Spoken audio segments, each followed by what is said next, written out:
Señores, vamos a continuar con el programa porque algunas de las noticias tenemos que comentarlas. Ahí decíamos y concluimos con el tema de la matrícula estudiantil, pero para que ustedes tengan una idea de cuántos son los estudiantes que van a ir a la calle, habíamos leído que más de 1 millón son estudiantes de primaria, casi 1 millón de secundaria y medio melón y pico de universitaria. Y me llama mucho la atención un dato, y es que el estudio universitario, estimación para el Gran Santo Domingo, es de un 25 a un 30% del total nacional. Señores, de un 25 a un 30. Y es de las cosas más bajitas que tiene el Gran Santo Domingo. Porque hay otras cosas, por ejemplo, como los mercados de víveres y eso, que andan por sobre el 40. O sea, lo que me llama la atención es que hay una gran parte,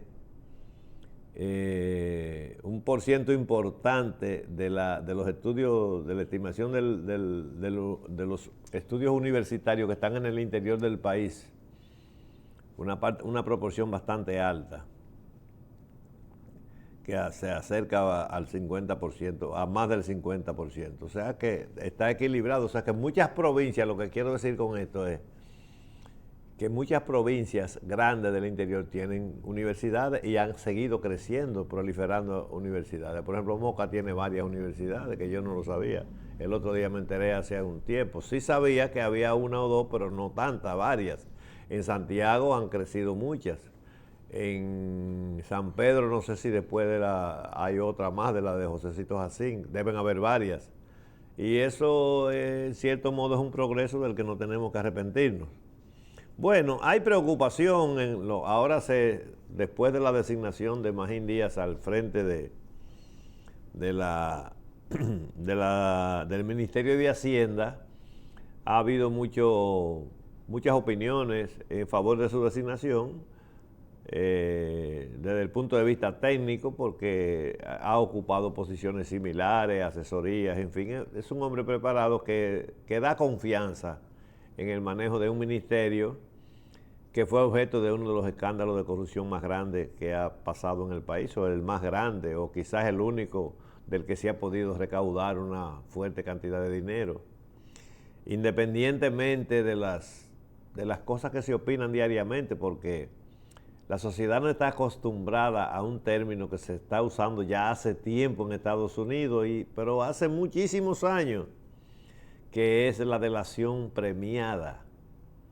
Eso se usa hasta cuando no existía la ley que lo establecía, las normas. La delación premiada es lo mismo que se usaba de cuando los tiempos de los vaqueros, que un tipo entraba y asesinaba en un restaurante 2 o 3 gente, de lo que ustedes y yo hemos visto, lo de la edad mía en la película, y luego el juez mandaba a buscar a un tipo que estaba allá, un camarero, y un camarero, cualquier tipo de ahí decía, no, él disparó primero, este disparó, y ya con eso lo metían en la horca de una vez. Eso es negociar con un tipo, porque se lo llevaron a todos presos cuando llegaron, y soltar al resto, entonces uno delató y buscar el culpable. La delación premiada, independientemente de lo que cualquiera quiera creer, con el interés, primero por estar equivocado, segundo porque tenga interés de defender a alguien, o por la razón que sea, la delación premiada es una norma. Y usted no tiene que ponerse bravo porque si se roban 1.000 millones de pesos y usted se robó 300 de eso, le devuelvan 300 lo que usted se robó, o lo dejen sin nada, porque usted contribuyó a que aparecieran los otros 700, porque sin ese tipo que diga eso, esos 700 millones no iban a aparecer, o esos 7.000 millones. Entonces la gente a veces cree, bueno, aquí hubo un caso, el de Quirino, que ya tú sabes, eso vino de Estados Unidos para allá, su tierra, su cosa, el pasaporte de la doña, y pues pongan a ese hombre cómodo. Pero nosotros no sabemos los datos que hay en Estados Unidos de lo que él dio para eso, ni el riesgo de vida que tiene. en países avanzados han mandado gente, le han cambiado la identidad, le han hecho cirugía plástica y lo han enviado a un país rarísimo donde nadie se encuentre con ellos para salvarle la vida a un tipo que fue objeto de una delación primaria, es decir, delató al resto. Entonces, ¿qué tienen que hacer los delincuentes, los ladrones, los narcotraficantes y todo eso? ¿Qué tienen que hacer? Fijarse con quién negocian, con quién bregan, porque enganchan a cualquiera a trabajar con ellos, a manejarle sus cosas, y entonces cuando van y lo aprietan en la cosa dicen, no, espérate que no soy yo. ¿Y quién es? No, el fulano. ¿Y tú tienes pruebas de eso? Sí, él tiene el dinero en tal sitio, y fulano también tiene de eso. Bueno, ustedes vieron en lo que pasó aquí, que hubo alguien que dijo, no, hay una finca que yo también la compré con ese dinero, que yo quiero que ustedes la cojan. Eso no salió mucho porque eso no se publica mucho. Pero lo que quiero decir es y eso lo hago en el interés de que la sociedad disminuya la influencia del odio y la baje, porque tiene que haber armonía en la sociedad para comprendernos las cosas, porque si no, no vamos a progresar, porque hay muchas cosas que hay que entenderlas. Es como el tema de la motocicleta. Sí, son 3.600.000 motocicletas que hay. Hay más motocicletas que carros, tractores, todo, y aviones, todo junto aquí en este país. Pero eso obedeció a una necesidad y a una deficiencia del Estado. No había un transporte suficiente, entonces la gente tiene que moverse. ¿Y cómo progresa la gente si no se mueve? Un obrero, es la mínima expresión. La mínima expresión que hay en la categoría laboral es el obrero pura y simple. Y el obrero llega a su casa cansado, se sienta en una mecedorita que tiene, no importa si es hecha de tabla de caja de bacalao, de arenque, lo que sea, se sienta en su mecedorita y se ganó 1.000 pesos ese día o 1.500 y entiende que le sobran 200 o 300 pesos y le ha de beberse una cerveza y llama al colmado con su celular. No tiene que ser inteligente, pero casi siempre son inteligentes porque hay también hay más celulares que motores, para que sepan, que es mucho decir. Llama al colmado que le traigan una cerveza. Y viene un tipo en una motocicleta y le pone la cerveza ahí. ¿Que le cuesta un 40% más que lo que le cuesta en el supermercado? Sí, pero este no tiene que coger el motor para ir al supermercado a buscarla, porque una que se va a beber, una grande, una Jumbo. Y ese es su placer de la mayoría de los días o de 2 o 3 días a la semana. Pero para que eso sea así, hay 60, 70, 80.000 colmados y 800.000 establecimientos. Mire, y pasa por donde venden los chicharrones y cómprame media libra, que yo tengo una yuquita ahí que le voy a hacer la diligencia.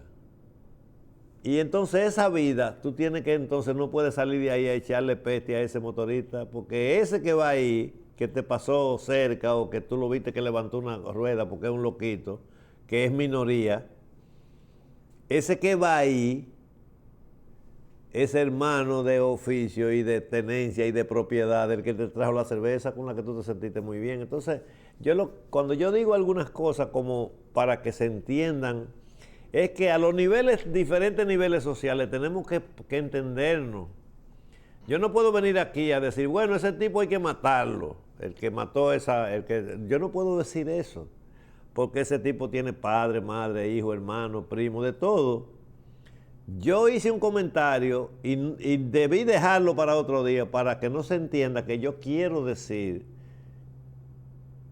que le practiquen la eutanasia porque no está enfermo ni está muriéndose. Él acaba de agredir a una gente en un estado de salud mental que no es culpable de lo que está haciendo porque está descontrolado de su mente. Si hubiera sido una ametralladora hubiera sido peor, en vez de un cuchillo.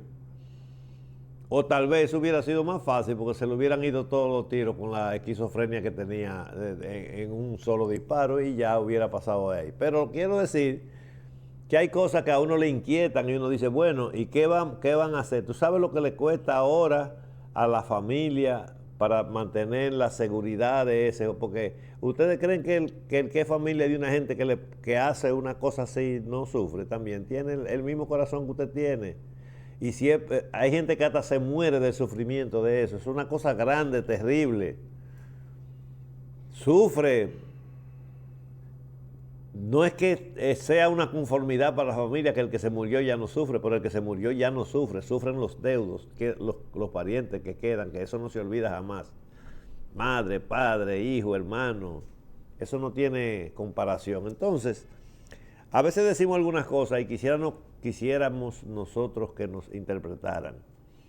El país va hacia adelante. Ahora mismo el próximo tema que teníamos es el tema de la economía, que hay preocupación por los intereses del pago de la deuda y hay preocupación en toda la gente sensata de la nación de que hay que incrementar la recaudación fiscal.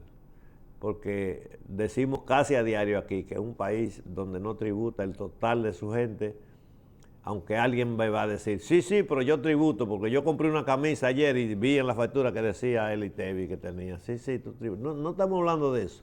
Estamos hablando de la tributación a la gente que gana, que le sobra. El que no le sobra no tiene que tributar. Ya está tributando con lo que compra, porque no es verdad que nadie puede vivir en este país que todo lo que compre sea del mercado y que sea agropecuario y que no tribute. No, usted tiene que tributar desde que usted pide una tarjetita. Póngale tantos minutos a este teléfono, todo. No estamos hablando de eso, porque también como hay tantos ingenieros y técnicos ahora en todas las ramas, en cualquier colmado aparece uno, él dice, pero mira lo que está hablando ese señor ahí, debiera estar en su casa y no estar hablando esos disparates. Mire, que uno tiene que tributar. No estamos hablando de la gente, estamos hablando de la gente que genera recursos, que genera beneficios. Los impuestos son sobre los beneficios. Por la negligencia de no pagar los impuestos por los beneficios, porque nadie es santo para decir, bueno, yo me gané 100,000 pesos y yo tengo que pagar un 20, aquí están los 20,000 míos. No es tan fácil.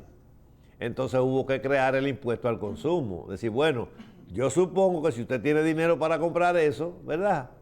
Entonces vamos a cargárselo ahí, porque el que se lo vende a usted va a estar obligado a tributar eso. No es por cargárselo a usted. Mientras tanto, usted es el que tiene que pagar esa falta del otro. Es verdad, es justo a veces lo que usted dice.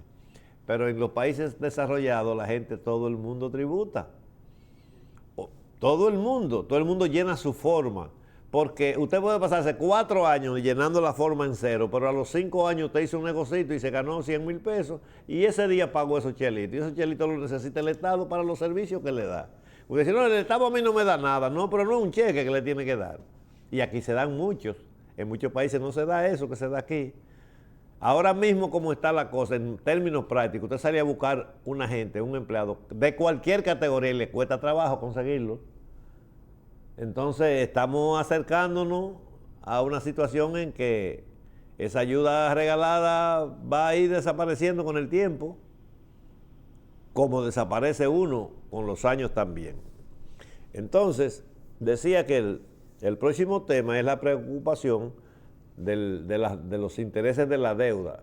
Y eso está relacionado porque la mayoría de los técnicos, la mayoría de las asociaciones que componen el Consejo Económico y Social, aunque dicen algunos que es preocupante, otros que no, es preocupante todavía el tema de la deuda externa, de los intereses de la deuda. Hay quienes dicen que los intereses de la deuda son preocupantes porque por la razón principal es para que puedan liberarse recursos para las inversiones de capital, para las inversiones en obras que generen riqueza, para que los gastos corrientes se reduzcan, pero también para que la inflación se reduzca.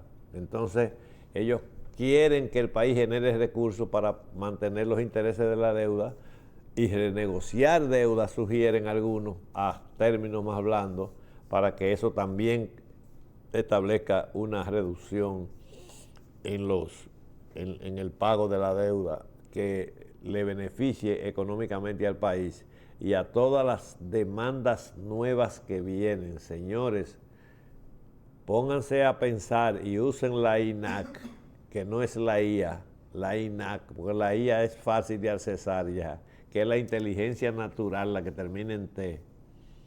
Usen esa, que esa no la venden mucho en farmacia, sino en la escuela y en los genes de la gente, para ustedes ponerse a imaginarse cómo serán las cosas ahora, dentro de unos días cuando se popularicen la nanotecnología y la inteligencia artificial conjuntamente con la inteligencia de muchos dominicanos, que la mayoría son inteligentes.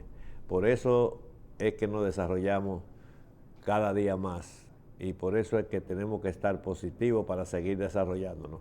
Vamos a hacer una pausa y retornamos de inmediato con estos temas.